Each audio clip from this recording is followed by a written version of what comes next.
We would like to welcome you on briefings in global affairs, international relations, and geopolitics. This hour in perspective. Argentina among potential countries to gain BRICS admission with China and Brazil's support. Let's explore this in more detail. A week from now, on Friday, the countries that make up the BRICS group of rising economies will meet their annual summit against the backdrop of an increasingly hostile global environment because of the conflict in Ukraine. Because of the widespread spread of the COVID-19 epidemic, the event will essentially bring the heads of state of Brazil, Russia, India, China, and South Africa together for the third time in a row. Nevertheless, it will be different from the meetings that have taken place recently because Argentina will be attending as a guest. Argentina has already declared its intention to become a member of the group. According to communications from China, the nation that will be hosting the annual summit of the bloc, the goals of the event are to foster a high-quality BRICS partnership and usher in a new era for global development. The summit's primary focuses will be on collaborating to improve public health and vaccines. However, the conflict in Ukraine, which has led to efforts by countries in the Northern Hemisphere to cut Russia off from the rest of the world, will not be a topic of discussion. China made a formal request to the other members of BRICS to contemplate the expansion of the South-South Cooperation Group, but it did not specify specific candidates.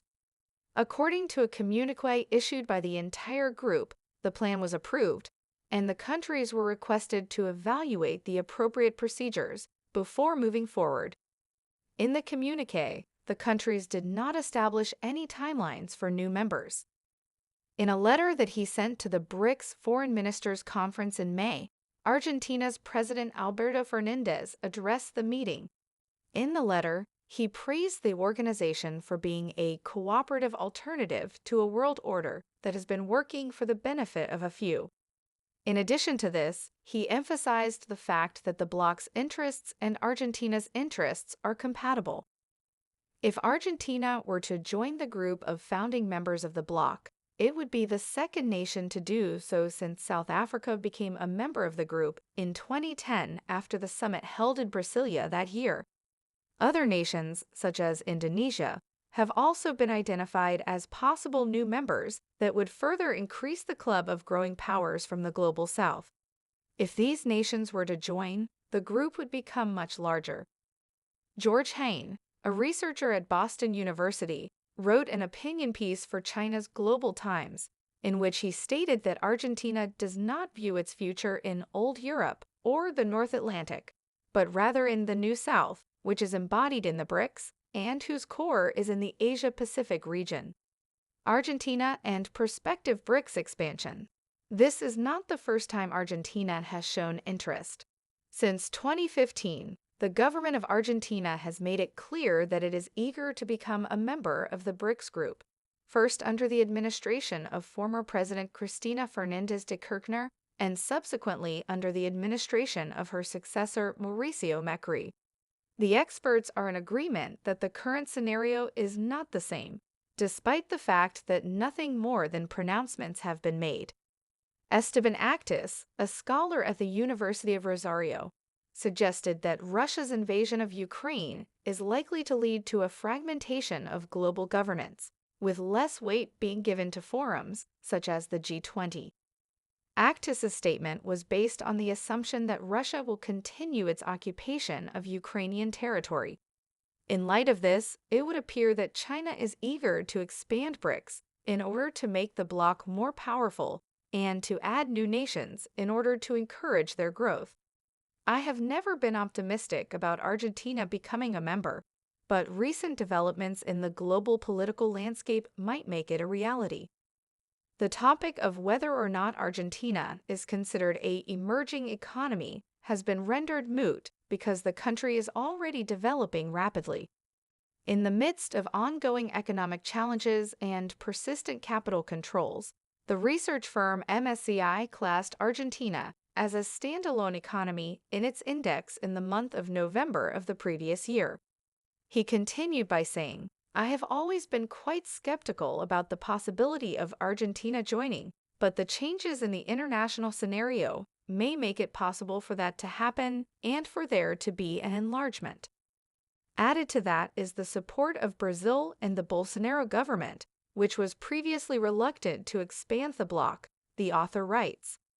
Add to that the support of Argentina, which was previously reluctant to expand the bloc. The process of admission will be lengthy, according to diplomatic sources who spoke to Argentina's national news agency Telam. But the government has already received unofficial communications of commitments from Brazil, China, and India. The process of adding a new member to the BRICS requires the unanimous approval of all existing members, which makes it more difficult. The BRICS group of independent states, BRICS, was established in 2009 as a platform for political, economic, and commercial cooperation among its member countries. The goal was to create a counterbalance to the power of Western countries and the United States in particular, as they lead international financial and trade organizations. During that period of time, when commodity prices were high and there was a financial crisis in the North, the bloc positioned itself as a formidable force on a global scale, with the ability to significantly alter the existing order of the world. However, there is a significant skepticism over the growth of the bloc and its meaningfulness as a group beyond its convenient term. Even the bloc's most ardent supporters have questioned the lack of movement or coordination on real policy. In spite of this, and despite the fact that there has been conflict in the past between its members, it still manages to stay together. According to Julieta Zelikovic, a researcher working for the Argentine scientific organization CONICET, the heterogeneity of the bloc makes it impossible for it to expand.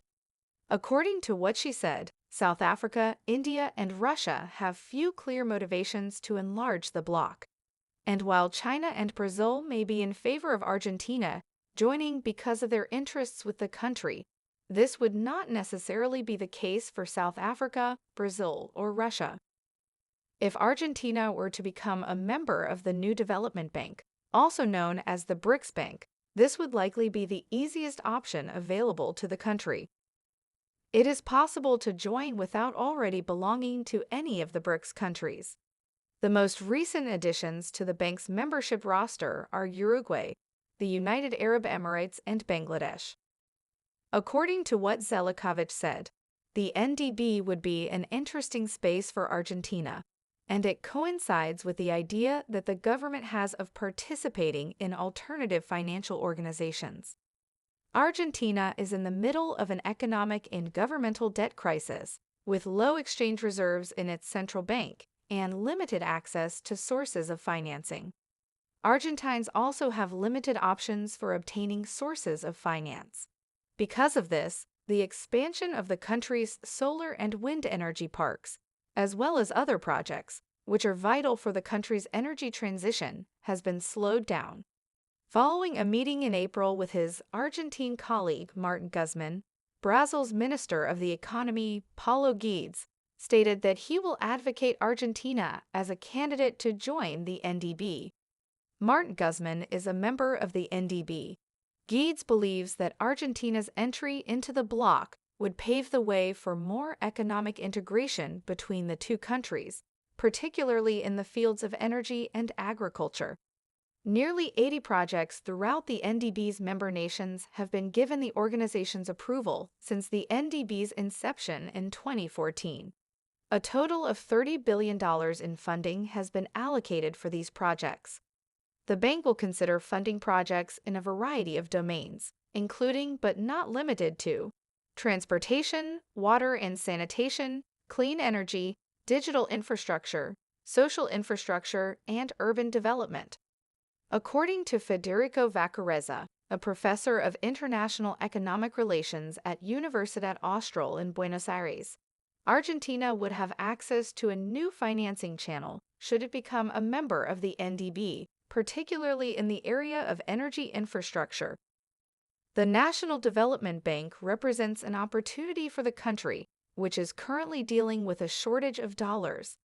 In addition to the possibility of being a member of the NDB, Argentina became a member of the Asian Infrastructure Investment Bank in the year 2020. This China-led development financing effort was established in 2015. The Belt and Road Initiative, BRI, which Argentina formally joined this year when Fernandez visited Beijing, was one of the original goals of the Asian Infrastructure Investment Bank, AIIB. However, countries that are not signatories of BRI agreements with China have also received AIIB loans, including Brazil. This is because one of the original goals of the AIIB was to support the construction of infrastructure along China's Belt and Road Initiative, BRI. That's where we wrap things up for the time being. Thanks for watching. See you in the next video.